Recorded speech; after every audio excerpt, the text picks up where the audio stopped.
بسم الله الرحمن الرحيم.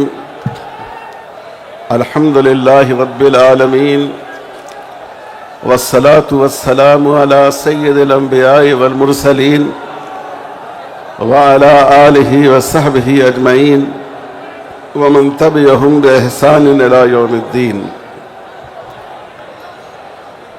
اس پروگرام کے میزبان خصوصی محترم المقام جناب بیرسٹر اسدالدین اویسی صاحب، حضرات علماء کرام، ہمارے مشائخ اور بزرگان، محترم بھائیوں اور بہنوں، بڑی اہم باتیں آپ حضرات نے سن لی ہیں. میں صرف 3-4 منٹ میں ایک دو بہت ہی ضروری بات کی طرف متوجہ کرتا ہوں. میری درخواست ہے کہ آپ لوگ تھوڑی دیر خاموشی کے ساتھ سن لیں. پہلی بات یہ ہے کہ بعض لوگ یہ تاثر دے رہے ہیں کہ سپریم کورٹ نے 2 شقوں میں جو وقف ترمیمی قانون پیش کیا گیا تھا، اس کی 2 شقوں پر اس نے اعتراض کیا ہے. وقف بائی یوزر کو قبول کر لیا ہے اور وقف کے مینجمنٹ میں مسلمانوں کی نمائندگی ہو، اس کو قبول کرنے کا اندیہ دیا ہے. اس لیے اب احتجاج کرنے کی ضرورت نہیں ہے. یاد رکھیے، یہ دھوکہ ہے، غلط فہمی. کورٹ نے اس قانون کو ابھی مکمل طور پر رد نہیں کیا ہے، بلکہ وقتی راحت دی ہے. ہم یہ ضرور امید رکھتے ہیں کہ ہماری عدالت عالیہ انصاف سے کام لیتے ہوئے اس پورے قانون کو رد کر دے گی، لیکن ابھی ہمیں مطمئن نہیں ہونا ہے. آپ دیکھیے، اس قانون میں یہ بات بھی شامل ہے کہ جو لمیٹیشن ایکٹ ہے، کسی زمین پر 12 سال یا اس سے زیادہ کسی کا قبضہ رہا ہو تو وہ زمین اسی قابض کی ملکیت سمجھی جائے گی. وقف کو اس سے مستثنی کیا گیا ہے، اور جو دوسری سرکاری دھارمک سنستھائیں ہیں، مذہبی املاک ہیں، ان کو بھی اس سے مستثنی کیا گیا ہے کہ اگر اس مدت سے طویل قبضہ ہو تب بھی وہ ناجائز ہی قبضہ سمجھا جائے گا. یہ 2013 کے قانون میں بھی اور اس سے پہلے عدالتوں کے فیصلے بھی موجود ہیں کہ لمیٹیشن ایکٹ سے وقف مستثنی ہوگا. اس قانون میں اس استثناء کو ختم کر دیا گیا ہے. اس کا مطلب یہ ہے کہ اوقاف پر جو طویل مدت سے ناجائز قبضے ہیں، 50 سال سے 25 سال سے، جو قابضین ہیں ان کو اس کا مالک سمجھ لیا جائے گا. آپ سوچئے کہ یہ کتنا خطرناک قانون ہے. ملک بھر میں کتنے ہی اوقاف پر ناجائز قبضے ہیں، طویل مدت سے قبضے ہیں، اور بہت سی جگہ وہ لوگ کہ جن کی حکومت بہت پذیرائی کرتی ہے، جو اس ملک کے بڑے سرمایہ دار اور بزنس مین ہیں، انہوں نے وقف کی زمین پر اپنے ہوٹل اور اپنی عمارتیں بنا رکھی ہیں. اگر اس میں تبدیلی نہیں کی جائے تو ان ساری چیزوں پر ان کا قبضہ مان لیا جائے گا. تو آپ اندازہ کیجئے کہ اس سے ہمارے اوقاف کو کتنا نقصان پہنچے گا. وقف کے اس قانون میں یہ بات بھی شامل کر دی گئی کہ جو چیزیں آثار قدیمہ کے تحت آئیں گی وہ وقف کی ملکیت باقی نہیں رہے گی. آپ سوچئے، ہماری مکہ مسجد ہے، 300 سال پرانی. اگر گورنمنٹ اس کو آثار قدیمہ میں ڈکلیئر کر دے تو کل ہو کر حکومت یہ کہہ سکتی ہے کہ یہ وقف کی پراپرٹی نہیں ہے، ملکیت نہیں ہے. آپ اس میں نماز نہیں پڑھ سکتے. صرف آپ اس کو دیکھنے کے لیے ایک ٹورسٹ کے طور پر آ سکتے ہیں. تو غور کیجئے کہ یہ کتنا خطرناک قانون ہے. ابھی بھی اس قانون میں یہ بات باقی ہے کہ کوئی مسلمان جب تک 5 سال سے مسلمان نہ ہو، اس کو اسلام قبول کیے ہوئے 5 سال ہو گیا ہو، اور وہ عملی طور پر اسلام کے احکام پر عمل کرتا ہو، اسی کو وقف کرنے کی اجازت ہوگی۔ ظاہر ہے یہ بہت بڑا ظلم ہے، اور یہ لوگوں کو جو شخصی آزادی دی گئی ہے اس کے بھی خلاف ہے۔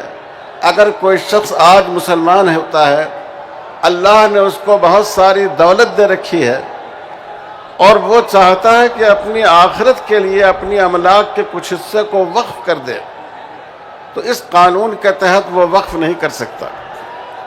ہمارے اس دیش میں ہندوؤں اور مسلمانوں کے درمیان ہمیشہ قومی یکجہتی رہی ہے، بھائی چارے کا تعلق رہا ہے۔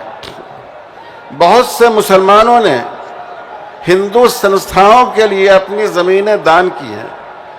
نظام حیدرآباد نے جتنی مدد کی انہوں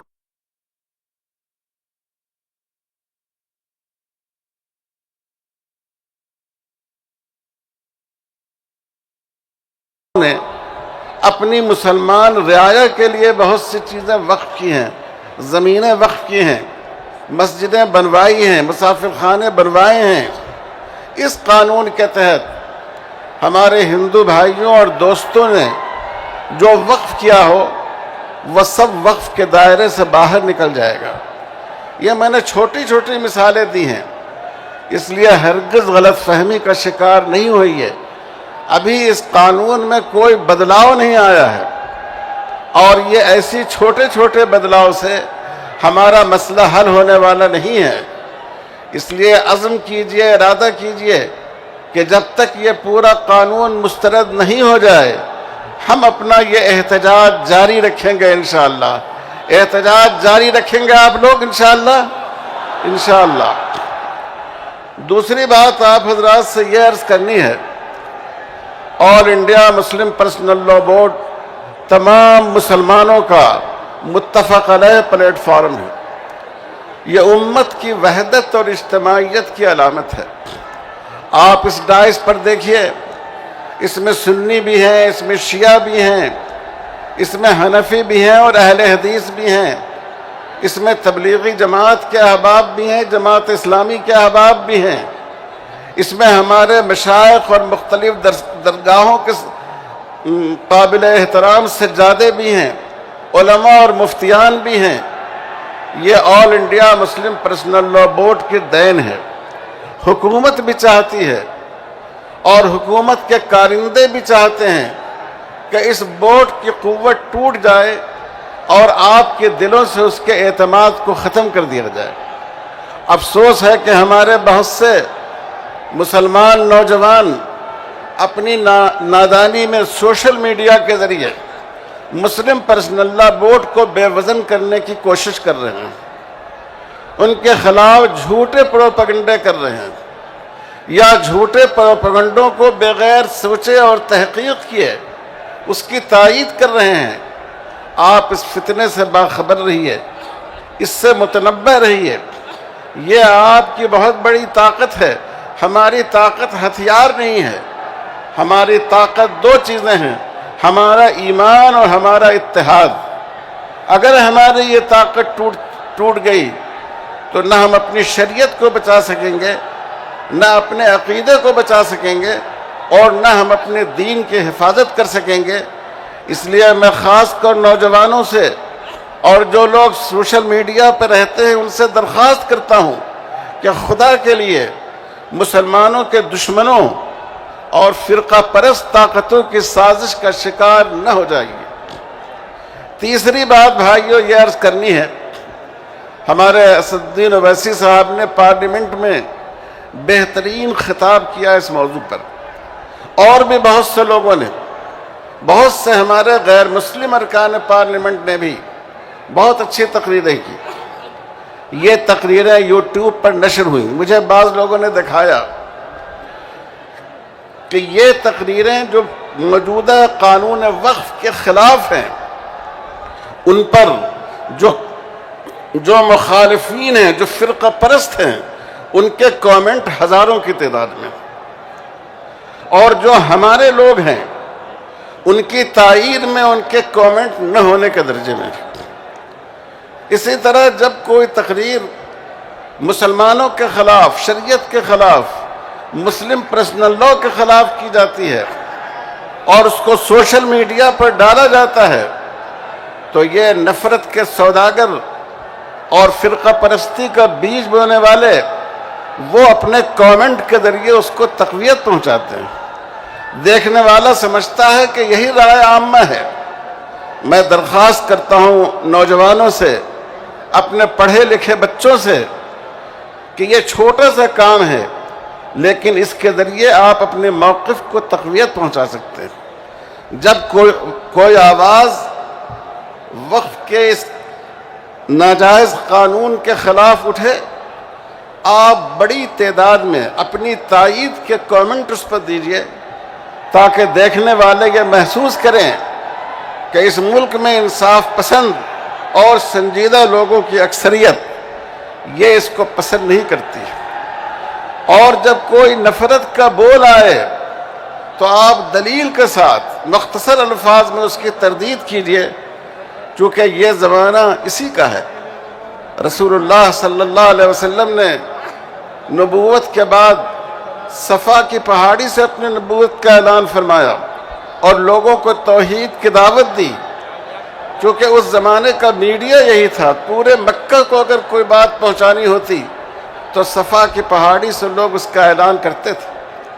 آج کا جو میڈیا ہے اور جس کے ذریعے ہم زیادہ سے زیادہ لوگوں تک اپنا پیغام پہنچا سکتے ہیں، ہمیں چاہیے کہ مثبت مقصد کے لیے، بہتر مقصد کے لیے سلیقے کے ساتھ ہم اس کا استعمال کریں اور اپنی آواز پہنچائیں۔ میں اخیر میں ان تمام حضرات کا جو یہاں تشریف لائے بے حد شکر گزار ہوں۔ یہ سارے لوگ اپنی جگہ آفتاب و ماہتاب ہیں، جن کی ملاقات کے لیے، جن کی زیارت کے لیے، جن کی ایک جھلک دیکھنے کے لیے کتنے لوگ ان کی بارگاہ میں حاضر ہوتے ہیں۔ اللہ تعالی ہم آپ سب کو جزائے خیر عطا فرمائے۔ ووٹ کی آواز پر آپ تشریف لائے۔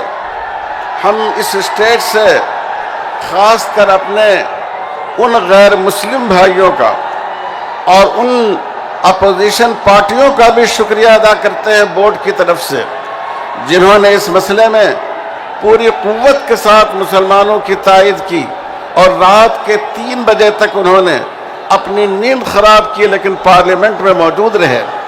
اور میں پھر ایک بار مجلس اتحاد المسلمین کا اور اس کے بلند نگاہ صدر جناب بیرسٹر اسد الدین اویسی صاحب کا شکریہ ادا کرتا ہوں کہ اس اہم جلسے کی انہوں نے میزبانی فرمائی اور اتنا بڑا پروگرام یہاں منعقد ہوا۔